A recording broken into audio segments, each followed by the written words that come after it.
ओडिशा झारखंड सीमांतवर्ती सरंडा जंगल रे combing operation समय IED विस्फोरण में सीआरपीएफ एएसआई सत्यवान कुमार सिंह सहित चिकित्सा पई राउरकेला अपोलो हॉस्पिटल को अणाଯାଇଥିଲା किंतु चिकित्साधीन अवस्था तांकर मृत्यु होईछि। मर शरीर को राउरकेला विमानबंदर हेलिकॉप्टर जोगे रांची निया जाउछि।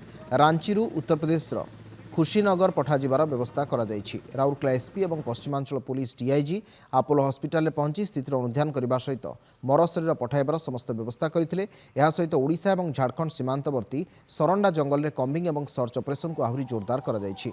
माओवादी को गिरफ्त करने और माओवादी को सहयोग करुथिबा ग्रामवासी को चिन्हट कर गिरफ्त करने पुलिस पक्षर उद्यम आरंभ होइछि। सुंदरगढ़ जिला के बलांग पत्थरखणी निकटू माओवादी माने 5 टन विस्फोरक सामग्री लुटि नेबा घटना पुलिस 4 टन विस्फोरक जबत करिछि। तेबे बड़का विस्फोरक केउठारे लुचाई रखा जाइछि से नहीं तन्न तन्न जांच चलिछि।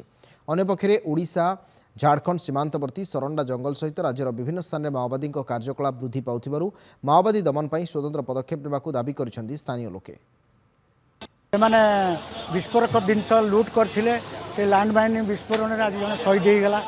ताकू आम सरकार को अनुरोध करुच्चे आगामी दिन में जमती आहरी ये न बढ़े कार्यकलाप माओवादी आम सहर रही भी निजे भी निजक सुरक्षित मरुनु केतबेले कौन भी माओवादी मैंने करपारती भय निहाती रोचे कारण आम राउरकेला धीरे धीरे स्मार्ट सिटी तो अच्छी धीरे धीरे आम राउरकेला ग्रोथ करने जब माओवादी मैंने पशिवे आम विपदजनक आग को।